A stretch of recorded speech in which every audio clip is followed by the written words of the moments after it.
Hi everyone, my name is Jessica Regitano, and I'm one of the team members on the NYLA Developing Leaders team, the 315 Dewey Decimators. We are part of the 2019-2020 cohort of this leadership group, and our project is called Project Enable, Raising Awareness of Accessible, Inclusive Practices in Academic School and Public Libraries. If you're interested, you can link to our presentation by going to tinyurl.com/NYLADLP315. All of the members of our team live and work in the 315 area code of New York State, which is quite a large area. In fact, Carrie and Dorian are located over 2 hours away from the rest of our group members. One aspect that was unique about our group is that we come from 3 different types of library settings: academic, school, and public. Jesse and Kelly both work in academic libraries. Carrie and Jessica are involved with school libraries, and Dorian works in a public library. When discussing what we wanted to do for our project, our discussions kept coming back to accessibility and inclusion. Considering our distance from one another, it made sense for us to have our project, meetings, work, and product be done online. Therefore, we considered making a Pathfinder or website with resources on accessibility and inclusion for libraries. While in graduate school, I had worked with Dr. Ruth Small at Syracuse University's Center for Digital Literacy on an IMLS-funded project called Project Enable, which works to provide professional development training for academic school and public librarians on accessibility and inclusivity for their students or patrons with disabilities. Rather than creating a new resource from scratch, we thought that our efforts might be more meaningful if we had the opportunity to work with a project that was already established. After telling the team about this resource, we decided to reach out to Dr. Ruth to ask if and how we could help. Hello, my name is Ruth Small, Professor Emerita at Syracuse University School of Information Studies. I'm also Director of Project Enable, the world's most comprehensive free training website for librarians on services to people with disabilities. The Project Enable training website was first created in 2012, funded in part by a Laura Bush 21st Century Librarian grant from the Institute of Museum and Library Services, IMLS. Since then, we have received 4 additional successive IMLS grants to continue and expand its development. Over the past 8 years, more than 4,000 librarians worldwide have registered for Project Enable, and many more have informally participated in its training, searched our 1,000 plus resource database, and read our blog. Project Enable offers 3 choices of online self-paced training. The first is general training, comprised of 6 learning modules, each focusing on a major topic, ranging from disability law and policy to planning inclusive programs to assistive technologies. The general training contains videos, quizzes and assessments, note-taking capability, games, and much more. The second type of Project Enable training focuses on a single module from the general training, targeting autism in libraries. It's intended for librarians who wish to direct all of their efforts toward creating more effective library services and programs for their patrons on the autism spectrum. Our final type of Project Enable training is called Train the Trainer, which is currently being developed. It's for use by librarians who wish to design their own customized training to be delivered in-house to their libraries or library systems. We expect this training to be freely available in early 2021. Our Project Enable team invites you to visit our website, freely explore its many features and functions, and use any or all of its resources. Thank you. And now I'm going to turn it over to Carrie Dolger. Thank you, Jessica. When our group first came together and decided on our project, we decided to come up with 3 goals as our main focus. The first one was for each of us to review Project Enable online, the different modules, and then recommend our changes and share our findings with one another.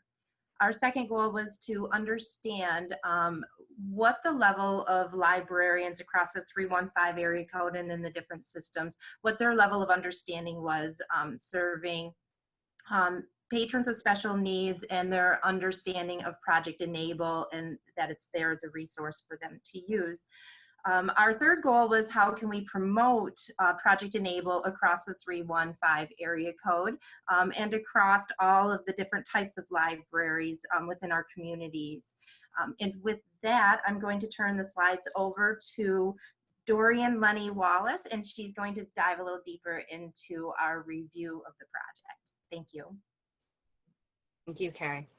Our first goal was to do an in-depth review of Project Enable and recommend changes to make the resource even better.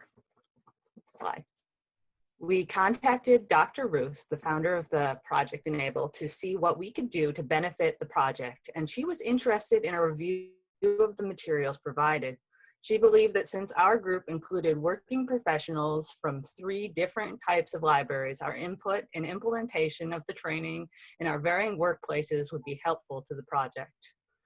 Project Enable consists of 6 modules. Although we each completed the entire training, we divided the work with each of us taking a deep dive into one module. The 6th module, which covered autism, was much longer than the others. Each of us completed the module, but only reviewed 1 or 2 topics. The modules were also designed to differ slightly depending on the type of library the trainee worked in.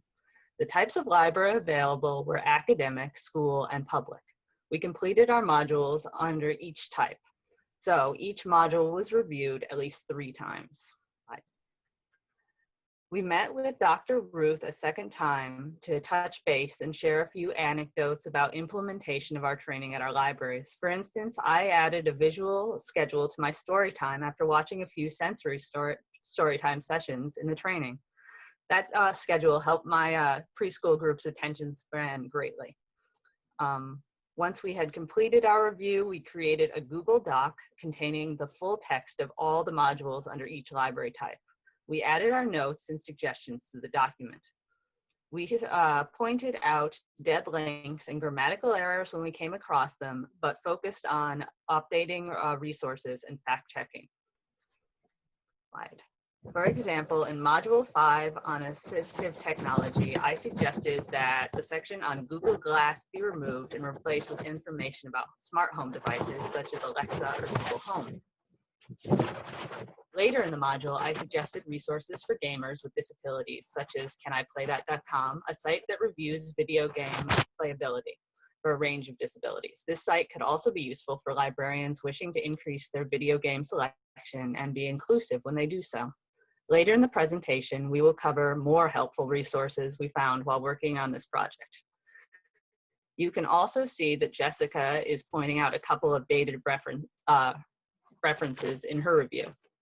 Once completed, this information will be given to Dr. Ruth, who can use it as she sees fit to improve the project. Now, turning it over to Kelly Delavan. Thanks, Dorian. So yes, hi, I'm Kelly Delavan, and I'm going to be covering our second goal for the project, which was to understand librarians' current knowledge of Project Enable in the 315 area code. And again, you know that we selected the area code because that's the target area that our team represents. And I will say that I found out during my work on this project, it's a really vast area code and crosses several counties within New York State. Our goal in understanding knowledge was to really kind of set a benchmark for how we might plan our marketing and suggest to Dr. Ruth's team on who may or may not have already had a chance to undertake this training. So that's kind of what we were going for. So we were fortunate to receive registration data from the Project Enable administrators, and this data was captured via a registration form that is filled out by users when they create an account in Project Enable for training. And since 2012, there have been 3,337 user accounts created. And from those accounts, we identified 457 unique accounts that designated New York State as their home state. So that was kind of our baseline right there. And when you create an account in Project Enable, the user is prompted to select a library type. So of those 457 New York State users, we found that 68% represented school library systems, 21% were from public library systems, and the remaining 11% were from academic libraries. So I got an email from Dr. Ruth with some statistics. She said that in 2014, there were 6,231 libraries in all of New York State with 15,418 professional librarians. So our pool is really huge. And of those more than 6,200 libraries across the state, I worked to do a census of how many of those libraries were in our target area, which again is the 315 area code. And from that, I was able to identify 156 school library systems, 182 public library systems, and approximately 50 academic libraries. This represents a large portion of the libraries across the state, but it's a huge amount. And as you can see, that the registrants that Project Enable has already achieved really is only 3% of all librarians in New York State, so there's plenty of room for growth. So on this slide, I'm showing you a screenshot of part of the registration data. And as you can see, the institution name was not a required field, which left us with some incomplete data to work with. So I was only able to map those identified institutions to our coverage area. So it was like, if you said you were from Syracuse University, then I could confirm that that was in our area code. But if there was no institution, I had nothing to work with. So that was a little complicated, and it made it difficult to target specific institutions in our area for future trainings, because we may assume that a library didn't take the training, but they just didn't say they didn't name their institution. So that creates some problems.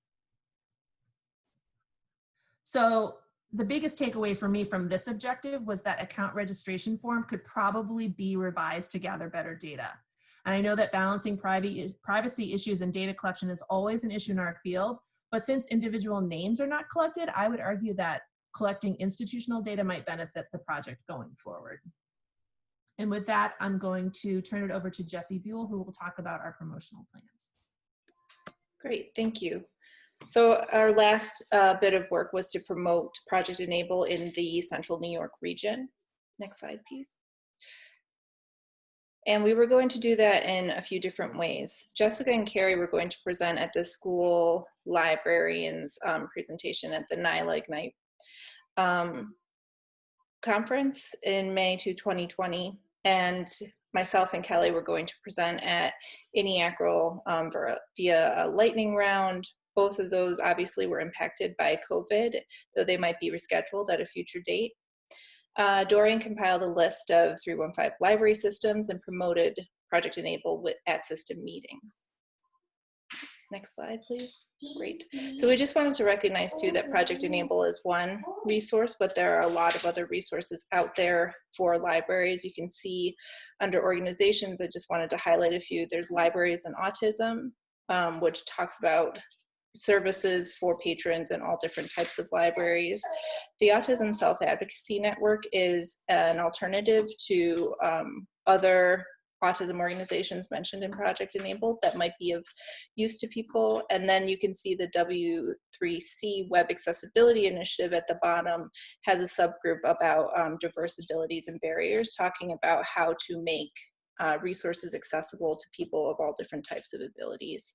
And we listed out a few different pieces of scholarship on the side, focusing on autism, but also universal design and accessibility writ large in diverse types of libraries.